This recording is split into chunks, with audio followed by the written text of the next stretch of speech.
On this episode of Ask TK, we're going to talk about, should you have family and friends work for your company?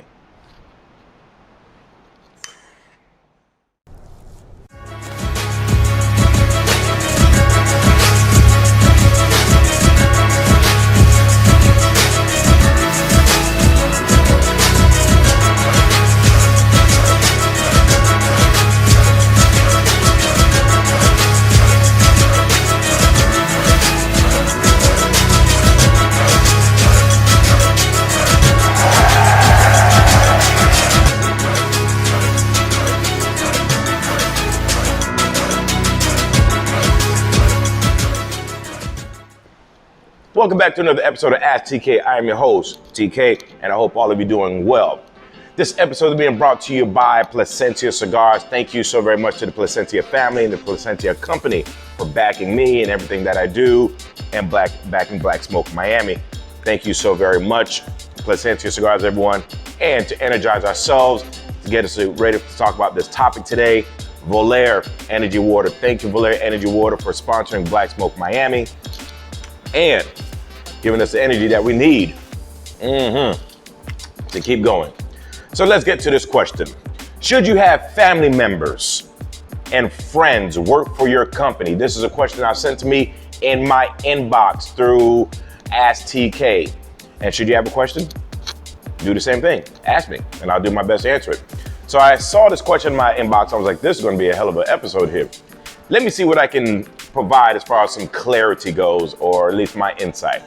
Friends and family, understand that in the cigar industry, has proven to us that yes, family can work together. All of these brands that we're familiar with in the cigar industry, what are they? They are family-owned businesses. Yes, family-owned businesses. Fourth generation, third generation, second generation, whatever the case may be.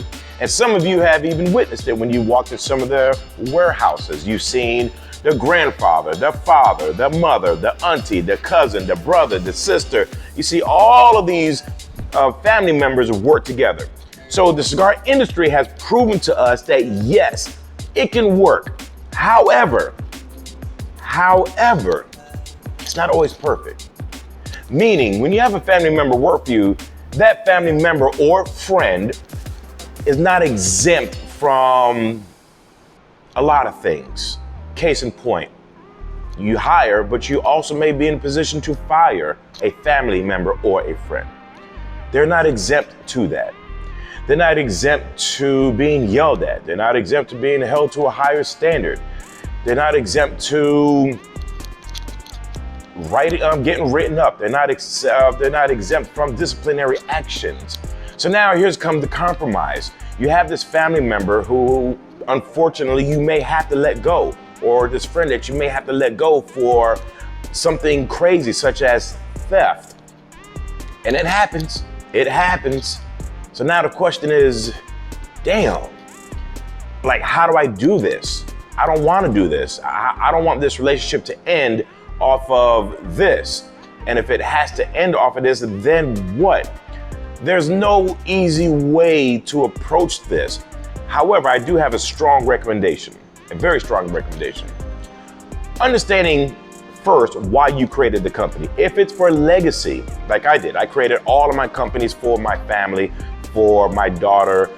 It's all legacy. So when she grows up, everything, whether she wants it or not, at least she has options. It's for the family and all of my family members.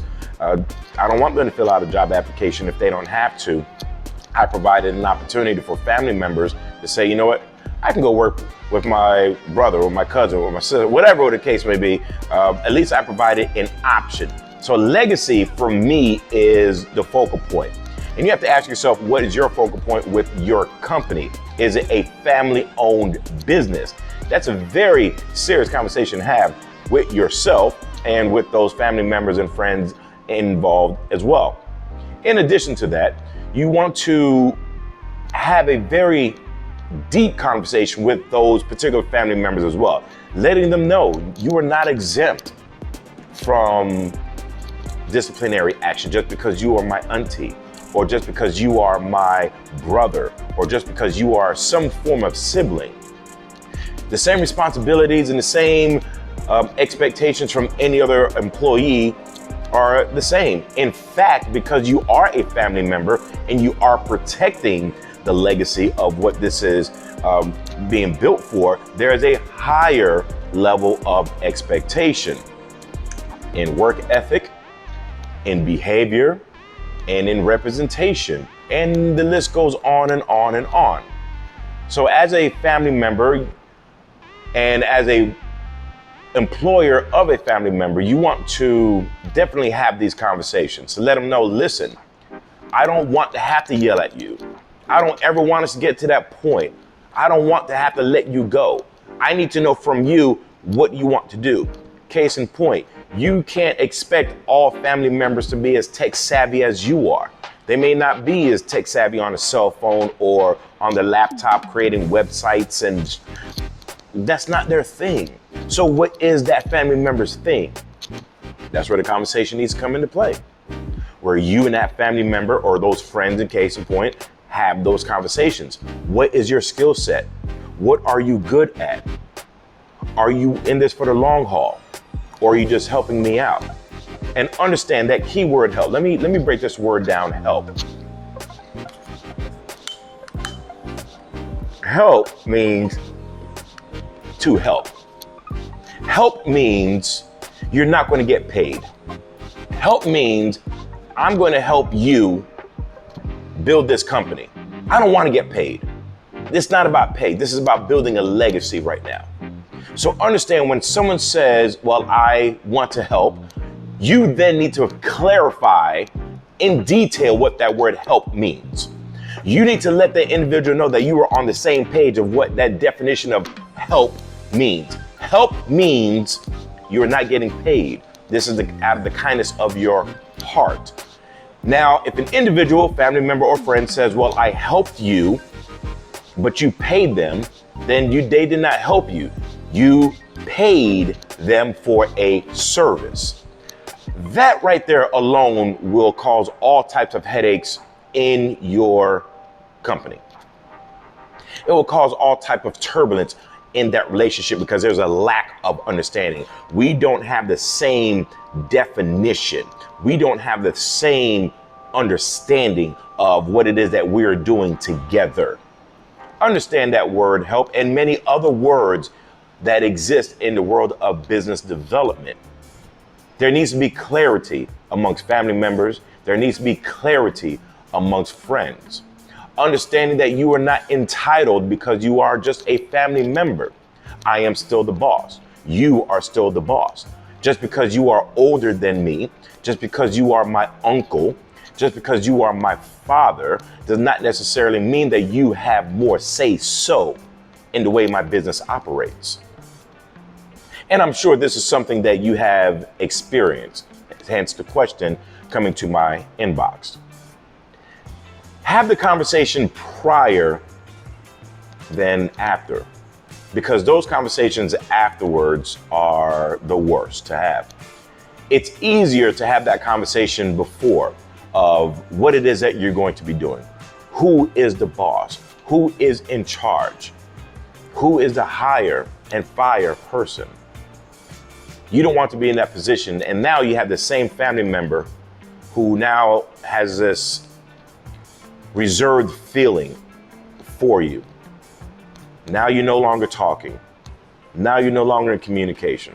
Now it's difficult to see each other at family functions because there's a discrepancy within the workplace.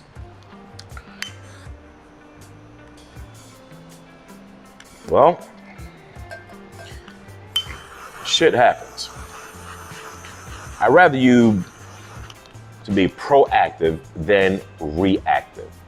We have seen this time and time again in all industries. I don't care what industry it may be.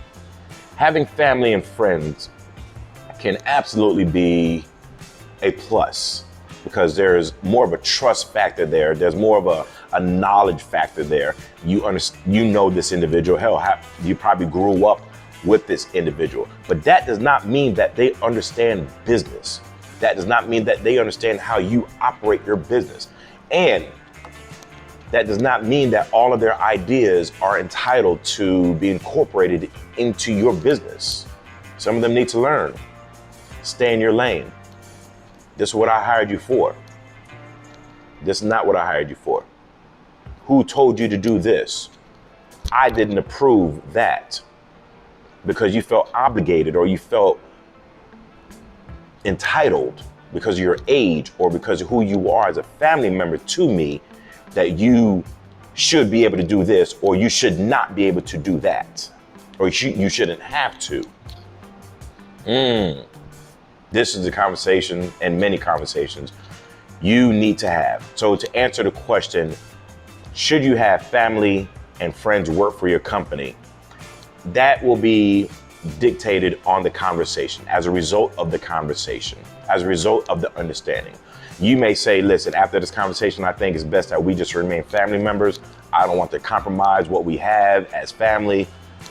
You're my relative this way, and let's just keep it that way and keep business out of it, because you fuck up my business, I'm gonna fly off the shelf, and I would hate to see you at auntie's house for dinner, and now I can't even look at you in the face because you fucked up the business. Business versus blood. Business versus blood. Finances versus friendship. These are very dangerous terminologies to go together. These are very dangerous conversations to have after the fact, because 9 times out of 10, the result is never good after the fact. So I recommend to be proactive, have the conversation first, and then take it from there. Have a question about business or cigars or both? Inbox me at AskTK. The link is provided in this post, and I will do my best to answer the question to the best of my ability.